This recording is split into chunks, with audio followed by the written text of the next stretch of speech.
Good morning my dear student. আজ আবার আমরা চলে এসেছি টেস্ট পেপার সলিউশনে। এখানে পেজ নাম্বার 60 বিভাগ হয়ে যে প্রশ্নগুলো আছে সেই প্রশ্নগুলোর উত্তর আমরা এখানে কমপ্লিট সলিউশন এবং তার সঙ্গে সম্পূর্ণ ব্যাখ্যা আলোচনা করব। ফার্স্ট কোয়েশ্চেন কি আছে 2-1 যে বিদ্যুৎ ক্ষরণের সময় ওজোন স্তরের ওজোন অণুকে বিশ্লিষ্ট করে কে? বিদ্যুৎ ক্ষরণের সময় কি হয় না, নাইট্রোজেন আর অক্সিজেনের সঙ্গে যুক্ত হয়ে নাইট্রিক অক্সাইড তৈরি করে। নাইট্রিক অক্সাইড, এই নাইট্রিক অক্সাইড কি করে ওজোন অণুকে ভেঙে দেয়, ওজোন অণুকে ভেঙে অক্সিজেনে পরিণত করে। কেমনভাবে? নাইট্রিক অক্সাইড, এই নাইট্রিক অক্সাইড কি করে না NO এই ওজোন অণুকে ভেঙে দেয়। ওজোন অণুকে ভেঙে কি করে না এইখানে অক্সিজেন এবং তার সঙ্গে নাইট্রোজেন ডাইঅক্সাইড তৈরি করে। তাহলে এটার অপশন অ্যান্সার কী হবে না নাইট্রিক অক্সাইড। নেক্সট কোয়েশ্চেন কি আছে না বায়োগ্যাস উৎপাদনকারী ব্যাকটেরিয়ার নাম কি? বায়োগ্যাস উৎপাদনকারী ব্যাকটেরিয়াগুলো হচ্ছে কি মিথোজেনিক ব্যাকটেরিয়া।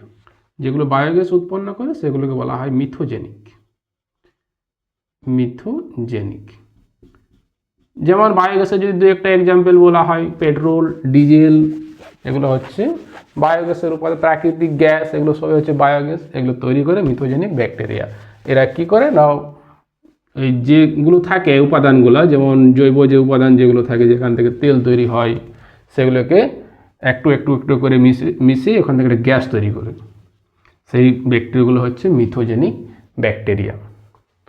তারপরটা আছে কি না কোয়েশ্চেন নাম্বার 3 যে বাস্তব গ্যাসের অণুগুলির সসীম আয়তন আছে, এটা সত্য না মিথ্যা?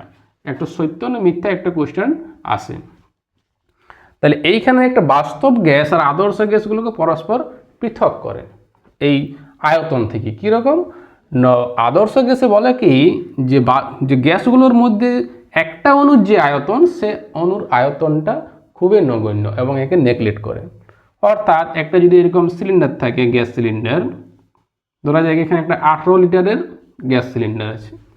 এই 18 লিটারের গ্যাস সিলিন্ডারের ক্ষেত্রে একটা যদি গ্যাসীয় অণু ধরা হয়, একটি গ্যাসীয় অণু, এই একটা গ্যাসীয় অণুর আয়তন এতই নগণ্য 18 লিটারের তুলনায় যাকে কিন্তু উপেক্ষা করে দেয় আদর্শ গ্যাস অনুযায়ী।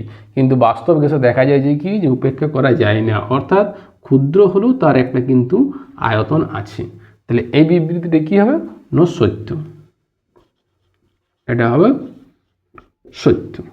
এখান থেকে আরেকটা এরকম সত্য মিথ্যা দেয় যে বাস্তব গ্যাসগুলো কি হয় যে অণুগুলোর মধ্যে ক্ষুদ্র একটা আকর্ষণ বল থাকে, কিন্তু আদর্শ গ্যাসে দেখা যায় কি যে অণুগুলোর মধ্যে কিন্তু কোনো পারস্পরিক আকর্ষণ বা বিকর্ষণ বল নেই। এটাও কিন্তু বাস্তব গ্যাস আর আদর্শ গ্যাসকে পৃথক করে। নেক্সট কোয়েশ্চেন কি আছে কোয়েশ্চেন নাম্বার 4 যে 11.2 লিটার কোনো 2 মোল আদর্শ গ্যাসের জন্য এসটিপিতে পিভি সমান কি হয়? আদর্শ গ্যাসের যে সমীকরণ সেটা যে পিভি ইজিক্যাল টু এনআরটি। আদর্শ গ্যাস কাকে বলে? যদি বলা হয় না যে সমস্ত গ্যাস পিভি সমান এনআরটি সমীকরণ মেনে চলে তাকে বলা হয় আদর্শ গ্যাস। এখানে এনটা হচ্ছে মোল সংখ্যা, তাহলে এখানে মোল সংখ্যা কত দেওয়া আছে 2 মোল। তাহলে এন এর মানটা যদি 2 হয় তাহলে পিভি সমান কত হয় 2RT। কিন্তু এসটিপিতে আয়তন হয় 22.4 লিটার, কিন্তু 22.4 লিটার পরিবর্তে এখানে কত আছে 11.2 লিটার, অর্থাৎ 22.4 এর অর্ধেক। তাহলে ওর যদি অর্ধেক হয় তাহলে এটারও আর অর্ধেক, তাহলে এর অর্ধেক করলে কত হয় 2 কাটা যায়। তাহলে পিভি সমান কি হয় না RTই হয়, অর্থাৎ এখানে যে ইকুয়েশনটা সেটা পিভি সমান RT থাকবে, অর্থাৎ এর ভ্যালুটা এখানে 1 হবে, 1RT। নেক্সট কি আছে না কখন তরলের প্রকৃত প্রসারণ গুণাঙ্ক ও আপাত প্রসারণ গুণাঙ্কের মান সমান হয়? প্রকৃত প্রসারণ গুণাঙ্ক কোনটা আর আপাত প্রসারণ গুণাঙ্ক কোনটা? যদি এইখানে একটা তরল একটা পাত্রের মধ্যে যদি এটা তরল রাখা হয় এবং সেই তরলেরকে যদি বাইরে থেকে উষ্ণতা দেওয়া হয়, এখানে একটা ওভেনের সাহায্যে যদি একে গরম করা হয়, তাহলে কি হয় না প্রথমে যে পাত্রটা আছে সেই পাত্রটা তাপটা নেই, তাপটা নেওয়ার সঙ্গে সঙ্গে পাত্রটা কী হবে না ক্ষুদ্র একটা প্রসারণ হয়। যেই প্রসারণ হয় এই জলের যে লেয়ার বা এই লিকুইডের যে লেয়ার, এই লেয়ারটা কী হবে হালকা একটু কমে যাবে, একটু নিচে চলে আসবে, কারণ কি, কারণ এই পদার্থটা হালকা একটু প্রসারণ হয়েছে। ইয়ার পর কি হয় না, যে তরলটা আছে সেই তরলের তাপটা নেই, তরলে যখন তাপটা নেবে তখন তরল থেকে কি হবে, তরলটা আস্তে আস্তে আস্তে আস্তে আস্তে প্রসারণ হয়। যদি আমরা এটার ক্ষেত্রে এই পাত্রের প্রসারণকে আমরা গণনা করি তাহলে তাকে বলা হয় প্রকৃত প্রসারণ গুণাঙ্ক, আর যদি পাত্রের প্রসারণটা যদি উপেক্ষা করা হয় তাহলে তাকে বলা হয় আপাত প্রসারণ গুণাঙ্ক। এটার ক্ষেত্রে কি হয় না, দুটো সমান কখনো হবে না, যখন পাত্রের কোনো রকম প্রসারণ হবে না। পাত্রের যদি কোনো রকম প্রসারণ না হয় তাহলে সেই ক্ষেত্রে প্রকৃত প্রসারণ যা হবে এবং আপাত দৃষ্টিতে প্রসারণটা সমান হবে। তাহলে এটার ক্ষেত্রে কি হয় না, পাত্রের প্রসারণ না হলে,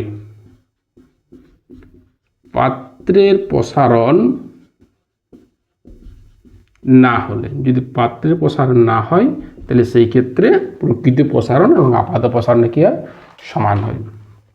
এটার সঙ্গে অথবা কোশ্চেন আছে যে স্থির চাপে গ্যাসের আয়তন গুণাঙ্কের মান কত। স্থির চাপে কোনো গ্যাসকে যদি প্রতি ডিগ্রি সেন্টিগ্রেড উষ্ণতা বৃদ্ধি করা হয়, অর্থাৎ একটা যদি গ্যাস সিলিন্ডার, একটা যদি এরকম সিলিন্ডারে গ্যাস থাকে, বাইরে থেকে যে টেম্পারেচার দেওয়া হয় সেই কি চাপটা যদি স্থির রাখতে হয় তাহলে কি হবে না, আয়তনটা বাড়তে থাকবে।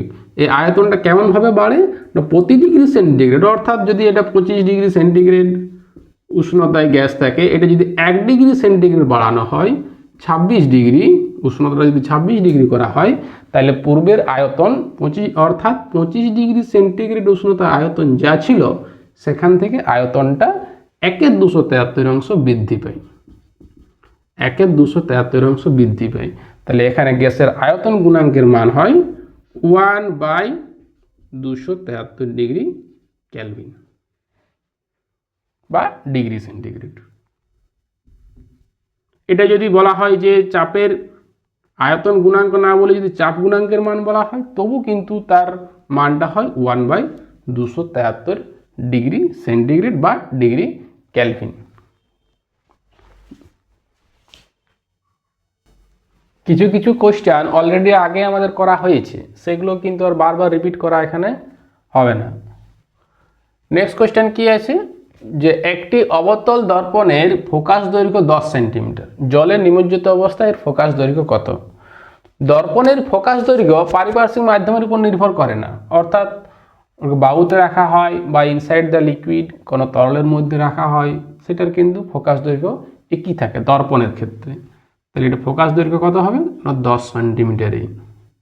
ফোকাস দৈর্ঘ্যে কোনো পরিবর্তন ঘটে না, পারিপার্শ্বিক মাধ্যমের উপর নির্ভর করে না ফোকাস দৈর্ঘ্যটা।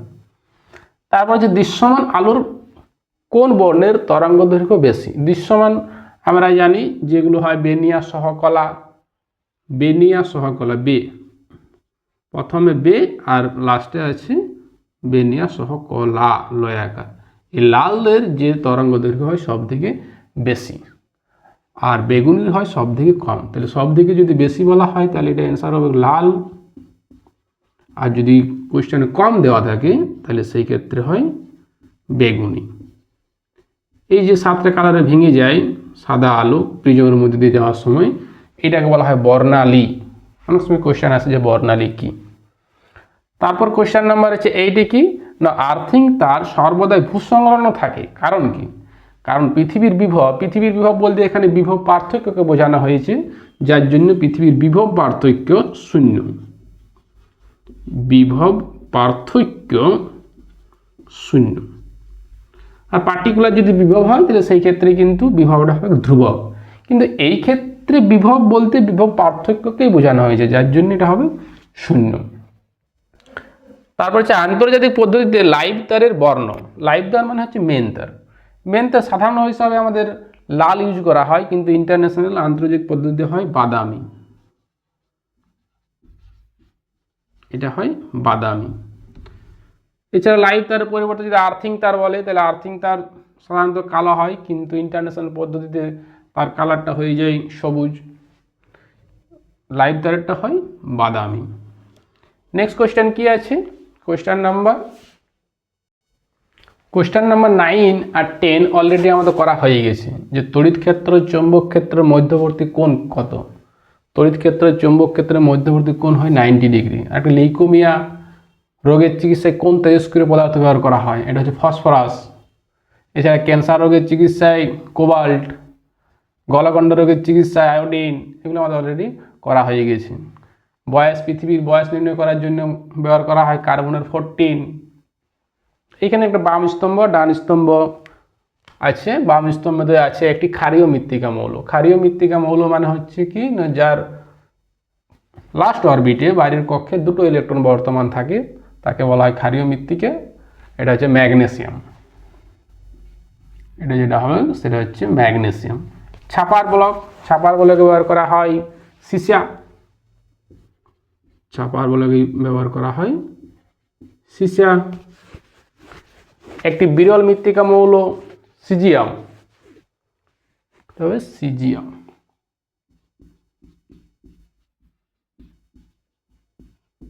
Caesium SE। দুটি গ্যাসের বিক্রিয়ায় উৎপন্ন কঠিন, এটা হচ্ছে NH4Cl।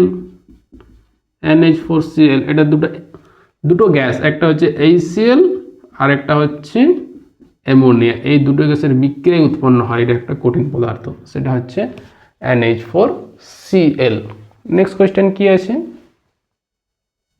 12 একটা অথবা কোয়েশ্চেন আছে যে সোনার প্রলেপ দিতে কি তড়িৎ বিশ্লেষক ব্যবহার করা হয়? এটা অলরেডি আমাদের করা হয়েছে, পটাশিয়াম এরোসায়ানাইড। 13 নম্বর কোয়েশ্চেনটাতে কি আছে যে গলিত সোডিয়াম ক্লোরাইডের তড়িৎ বিশ্লেষণে ক্যাথোডে কি উৎপন্ন হয়? ক্যাথোডে উৎপন্ন হয় সোডিয়াম ধাতু Na, এটা উৎপন্ন হয় ক্যাথোডে। জলে কোন আয়নের উপস্থিতির জন্য মরিচা পড়া ত্বরান্বিত করে, এবং মরিচা পড়াটা আরো ভালো হয়? একটা কোনো আয়রনকে বাহুতে রেখে দিলে যত তাড়াতাড়ি মরিচা পড়ে, তার থেকে যদি জলের মধ্যে রাখা হয় তাহলে খুব তাড়াতাড়ি আরো মরিচা পড়ে।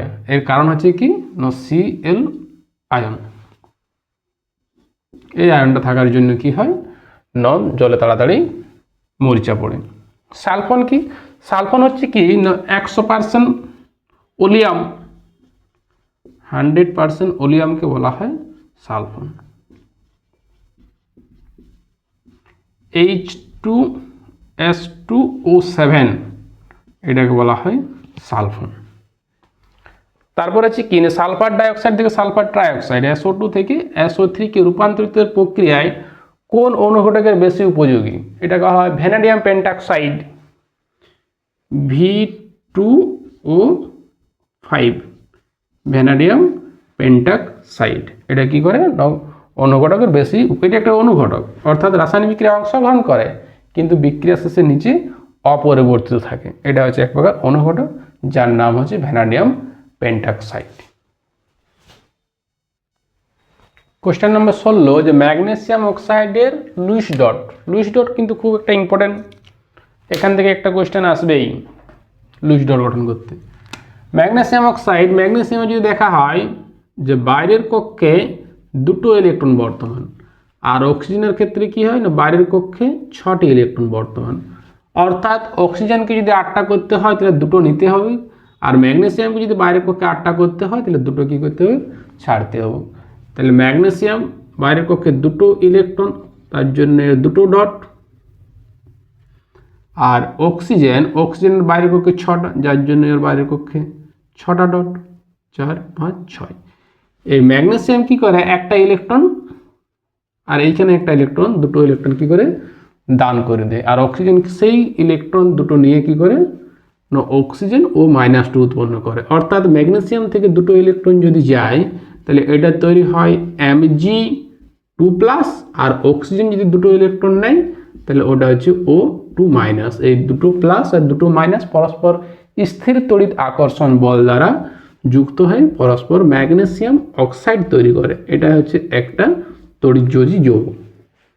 আর সমযোজী যৌগ হলে কি হয় না, ইলেকট্রনের কোনো আদান প্রদান হয় না, ইলেকট্রনগুলো পরস্পর শেয়ারিং করে। নেক্সট কোয়েশ্চেন কি আছে না, সরলতম কিটোন কতগুলি কার্বন পরমাণু? সরলতম কিটোন মানে হচ্ছে কি না CH3COCH3। তাহলে এখানে কার্বন কটা আছে, একটা দুটো তিনটে। তাহলে কিটোন কতগুলো কার্বন পরমাণু থাকে না 3টি। তারপর কোশ্চেনটা কি হয়েছিল, তরল ব্রোমিন দ্রবণে ইথিন গ্যাস চালনা করলে দ্রবণের কি পরিবর্তন হবে। এটা যে ইথিন গ্যাস যখন চালনা করা হয় তখন যে ব্রোমিনের যে কালারটা থাকে সেই কালারটা বর্ণহীন হয়ে যায়। এটা বর্ণহীন, এটা বর্ণহীন রঙের কোনো একটা রং থাকে না, এটা বর্ণহীন রং হয়ে যায়। আরেকটা এখানে একটা অথবা কোশ্চেন ছিল যে ডাইইথাইল ইথারের আইসোমারটার নাম কি, এটা অলরেডি আমাদের করা হয়েছে, ওটা হচ্ছে ইথানল, ইথাইল অ্যালকোহল। এখানে এই কোশ্চেনগুলো শেষ। নেক্সট ক্লাসে আমরা চলতড়িতের উপর একটা শর্ট নোট করব, ওখান থেকে সমস্ত চলতড়িৎ যে চ্যাপ্টারটা আছে এটা কভার করার চেষ্টা করব, ওই অ্যান্সারগুলো সমস্ত যেন ওই চলতড়িৎ থেকে কভার হয়ে যায়। পরের ক্লাসগুলো পাওয়ার জন্য চ্যানেলটাকে অবশ্যই সাবস্ক্রাইব করে রাখবেন। ঠিক আছে, বাই, থ্যাংক ইউ।